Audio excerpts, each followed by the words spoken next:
Hi and welcome back to the pod. Today we're talking about a 21-year-old Irish defender called Shadrach Onwubiko from Wexford. He plays everywhere really as a defender. He's really extended his positions as a defender, so he can play basically every position, it seems, as a defender to date since he's started senior football. He started off originally in Wexford, Enniscorthy, Shamrock Rovers, AFC, where he played up until the age of around 18, 19. While at Shamrock Rovers AFC, he also played as part of the Wexford Youth's Underage Talent Development Programme, which benefited him, his move. After completing his Leaving Cert, which anyone outside of Ireland's final exam in the school system here in Ireland, he decided to move out of his comfort zone and commit to basically the end goal of becoming a professional footballer. Therefore, on the 7th of September 2022, he upped sticks and moved to Chesterfield, who wanted to sign him up in the UK, obviously, mostly playing for their under-23s. He left in his second season at Chesterfield to gain vital first team senior experience that's essential to progress to the next level. Shows how smart and determined this lad is, that he could obviously stayed on at Chesterfield, but he decided, I need to get the senior minutes in. That's how I'm going to progress. And that's always something that maybe people, again, they go to the UK or wherever and they're in their comfort zone there, and they don't want to. They think, yeah, we'll hang on till we get our break here, but that could come, that may never come. So there's no hanging around really. So Chesterfield obviously thought a lot of him as well as he continued to train with them, but his focus, as I said, was on senior football. Instead of hanging around waiting for his chance, as said, he decided to make his own chances. Therefore, in the summer of last year, 2023, he moved to senior football with non-league Ossett United in the English 8th tier. Then in August 23, he moved to the English 10th tier side Armthorpe Welfare FC, who had some internal issue. I'm not sure what the ins and outs of it were, but they lost all of their players. And when a new manager came in fact, it would appear that he was the only player that hung around. So that says a lot. Shad, I mean, that says a lot for his character right there. That although he didn't want to hang around, but he still had a bit of loyalty, and he hung around with them.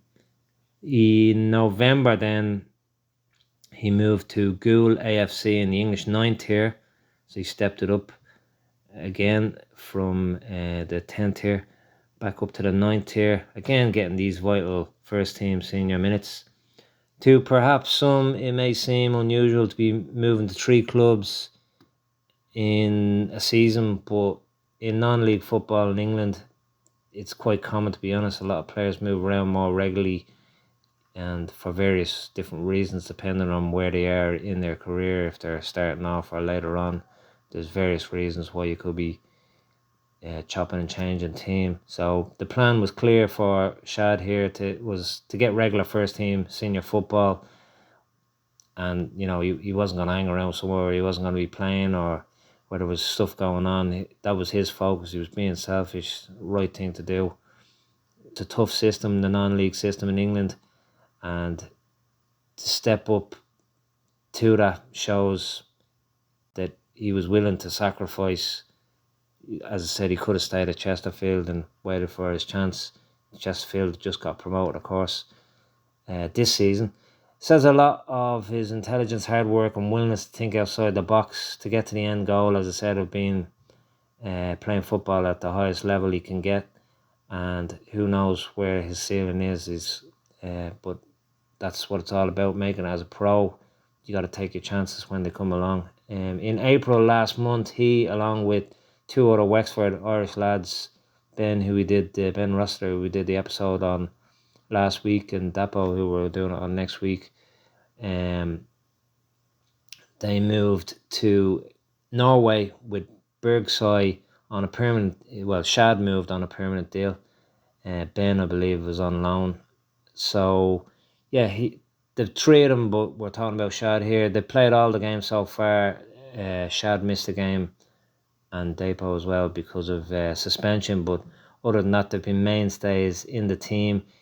I believe he scored as well. I'm not sure if that was in a cup game or pre-season friendly. I'm not sure, but or maybe in the league.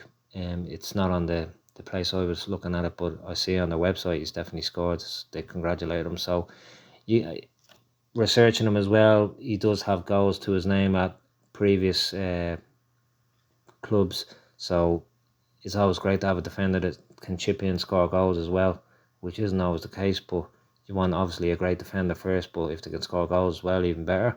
So that's another bonus string. Bergsoy appears to be a really scenic place, as I said in the last pod. If you haven't listened to it, listen to it. Which is a perfect opportunity for a footballer to hone their skills away from the distractions of a big city, out of their comfort zone, where they just really got to focus on the game and the end goal, as I said. Get the vital first team football that everyone needs to get to where they want to go. And yeah, that seems to be ticking all the boxes. This Bergsoy place, never heard of it before. The three lads gone there, but as I said, doing research on it, it looks a beautiful spot. So Bergsoy are currently in third position. They've moved up the table since our last pod last week, and they've got a lot of goals in those games. As I said, the three lads doing very well there, and no doubt it's down to them along with their teammates. But you got three Irish lads there. They're gonna be, they're 3 points off the top now. Again, it's only started the season, runs April to roughly November, but if it continues to like this, they're gonna go down in the folklore in Bergsoy as the three Irish superstars that came and got them promoted. They're mainstays in the team, so really there was no betting period there required for the lads, for Shad and his two other lads from Ireland. Bergsoy have been a home to some former youth internationals from various countries.